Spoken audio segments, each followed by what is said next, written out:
जय श्री राधे कृष्णा। ओम कुकरेजा चैनल पर आपका हार्दिक स्वागत है। हरि अनंत हरि कथा अनंता में आज सुनिए युद्ध के अर्जुन का रथ कैसे जल गया। यदि ऐसा नहीं होता तो कर्ण के एक ही बाण से अर्जुन का रथ हवा में उड़ जाता। यह तो सभी जानते हैं कि महाभारत के युद्ध में सबसे शक्तिशाली योद्धा कोई थे तो वह कर्ण और अश्वत्थामा थे। लेकिन कवच और कुंडल उतर जाने के बाद भी कर्ण इतने शक्तिशाली थे कि वे अर्जुन के रथ को एक ही बाण में हवा में उड़ा देते।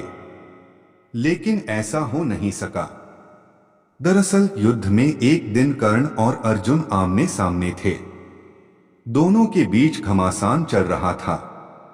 ऐसे में जब अर्जुन का तीर लगने पर कर्ण का रथ 25 से 30 हाथ पीछे खिसक जाता और कर्ण का तीर से अर्जुन का रथ सिर्फ 2 से 3 हाथ ही खिसकता था। लेकिन फिर भी भगवान कृष्ण कर्ण की प्रशंसा करते नहीं थकते थे। ऐसे में अर्जुन से रहा नहीं गया और उसे पूछ ही लिया कि हे पार्थ, मेरी शक्तिशाली प्रहारों की बजाय उसके कमजोर प्रहारों की प्रशंसा कर रहे हैं, ऐसा क्या कौशल है उसमें। तब भगवान कृष्ण मुस्कुराकर बोले, अर्जुन, तुम्हारे रथ की रक्षा के लिए ध्वज पर स्वयं हनुमान जी, पहियों पर शेषनाग और सारथी के रूप में मैं स्वयं नारायण विराजमान हूँ। इस सब के बावजूद कर्ण के प्रहार से अगर ये रथ एक हाथ भी खिसकता है तो मानना ही पड़ेगा कि कर्ण में अद्भुत पराक्रम है। ऐसे में उसकी प्रशंसा तो बनती ही है।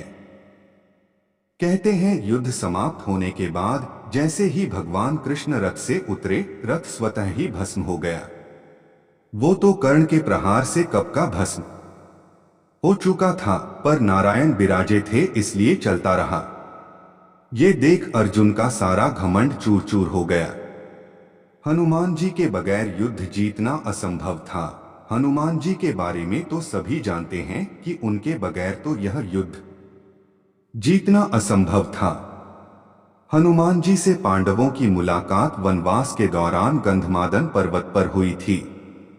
मान्यता अनुसार भीम और हनुमान दोनों भाई हैं, क्योंकि भीम और हनुमान दोनों ही पवन देव के पुत्र हैं। श्री कृष्ण की युक्ति के अनुसार हनुमान जी से पांडवों ने जीत का आश्वासन ले लिया था। इसी के चलते वे युद्ध में अर्जुन के रथ के ऊपर ध्वज में विराजमान हो गए थे। दिन अर्जुन अकेले वन में विहार करने गए। घूमते घूमते वे रामेश्वरम चले गए, जहां उन्हें श्री राम जी का बनाया हुआ सेतु देखा। यह देखकर अर्जुन ने कहा कि उन्हें सेतु बनाने के लिए वानरों की क्या जरूरत थी, जबकि वे खुद ही सर्वश्रेष्ठ धनुर्धर थे। उनकी जगह मैं होता तो यह सेतु बाणों से बना देता। यह सुनकर हनुमान ने कहा कि बाणों से बना सेतु एक भी व्यक्ति का भार झेल नहीं सकता। तब अर्जुन ने कहा कि यदि मेरा बनाया सेतु आपके चलने से टूट जाएगा तो मैं अग्नि में प्रवेश कर जाऊंगा। हनुमान जी ने कहा, मुझे स्वीकार है। मेरे 2 चरण ही इसने झेल लिए तो मैं हार स्वीकार कर लूंगा। तब अर्जुन ने अपने प्रचंड बाणों से सेतु तैयार कर दिया। लेकिन जैसे ही सेतु तैयार हुआ, हनुमान ने विराट रूप धारण कर लिया। हनुमान राम का स्मरण करते हुए उस बाणों के सेतु पर चढ़ गए। पहला पग रखते ही सेतु सारा का सारा डगमगाने लगा, दूसरा पैर रखते ही सेतु चरमरा गया। यह देखकर अर्जुन खुद को खत्म करने के ये अग्नि जलाने लगे। तभी भगवान श्री कृष्ण प्रकट हो गए और अर्जुन से कहा कि वह फिर से सेतु बनाए, लेकिन इस बार वे श्री राम का नाम लेके सेतु बनाए जिससे वह नहीं टूटेगा। दूसरी बार सेतु के तैयार होने के बाद हनुमान फिर से उस पर चले, लेकिन इस बार सेतु नहीं टूटा।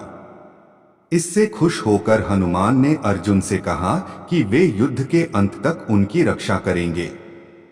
इसीलिए कुरुक्षेत्र के युद्ध में अर्जुन के रथ के ध्वज में हनुमान विराजमान हुए और अंत तक उनकी रक्षा की। कुरुक्षेत्र के युद्ध के अंतिम दिन कृष्ण ने अर्जुन से पहले रथ से उतरने को कहा। उसके बाद कृष्ण रथ से उतरे।